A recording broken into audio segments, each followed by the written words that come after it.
When you think about spiritual gifts,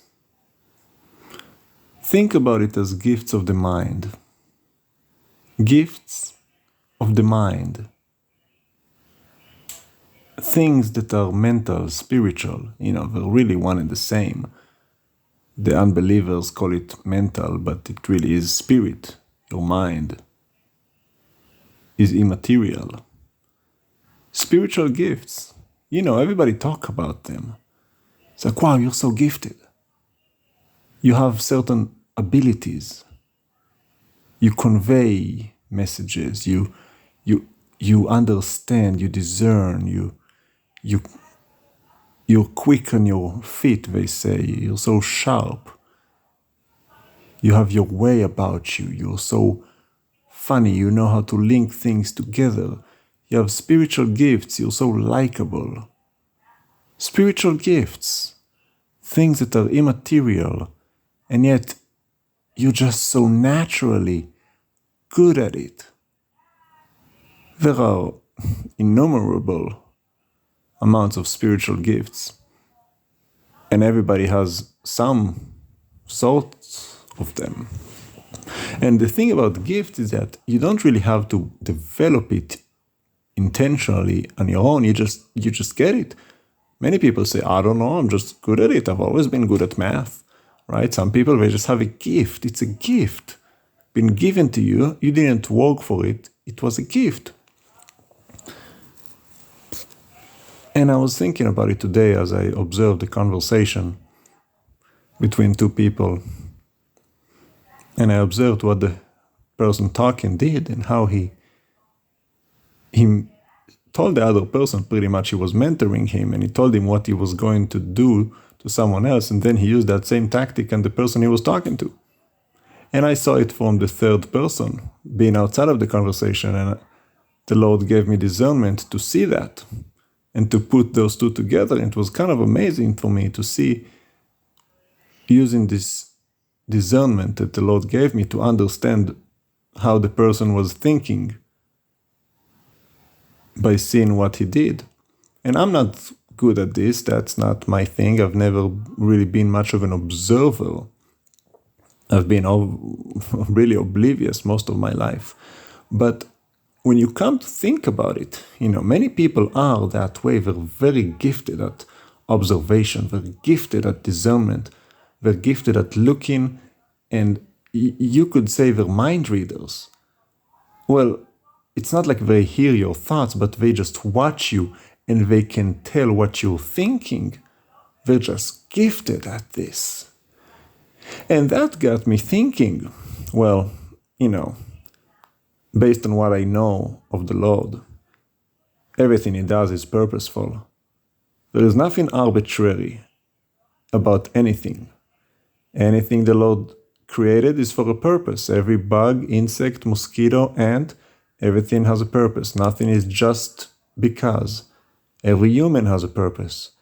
And catch this, every spiritual gift has a purpose.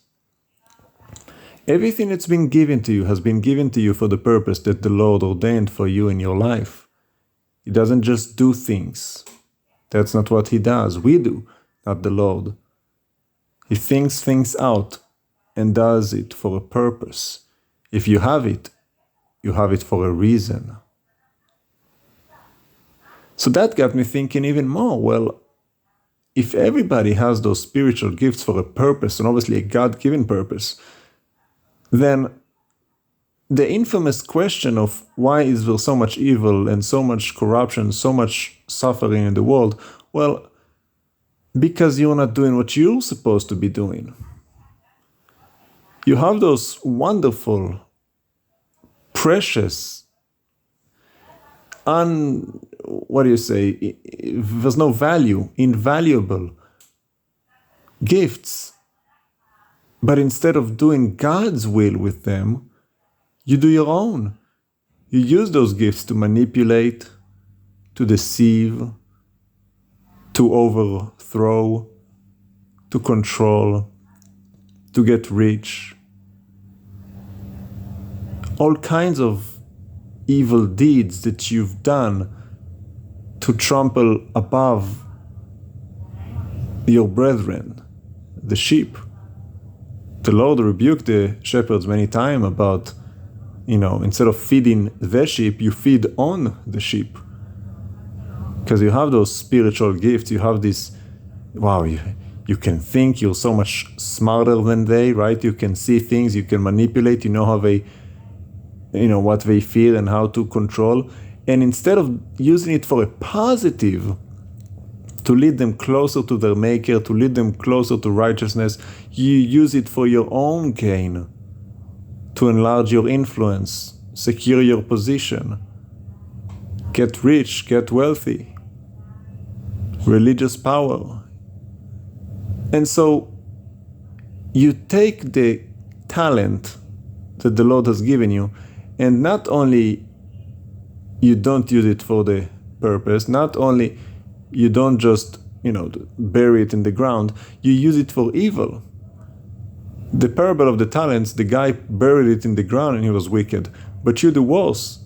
You actually use it for evil. You take that talent and you invest it in the devil's kingdom. Can you imagine? You take the money God gave you and you invest it to build the devil's kingdom. And then you're surprised why the world is the way it is. But don't worry, there is an audit. That's judgment. Judgment, audit, it's the same thing. Discernment, a trial. Let's examine what you've done with what I've given you. You've had this gift, that gift, and the other gift. How did you serve my purpose and my will? I've given you the ability to understand people. What did you do with it?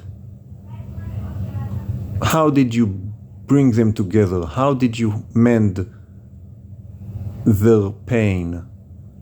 Oh, you didn't? Oh, you used it to control them, to charge them lots of money, to enslave them under your capitalistic system. Think about these things. Very practical. It's not some high-in-the-sky theory. It's very practical because the Lord is practical. He made a practical universe. Always remember that. The Lord did not make religion. Man made religion. The Lord gave life. He made life. Made man. No religion. You have gifts. We all do. And if people actually use their gifts for the purpose for which they were intended, this would be paradise. Because there is no shortage, there is no lack. We have everything we need, really. There's plenty to go around. There's crazy of abundance. But we don't use it for what it was intended. So there you have it. Take this to heart. Use God's gift for God's will and God's purpose. Because either way, His will be done. But if you don't do His will willingly, you will be removed from His will. Hallelujah.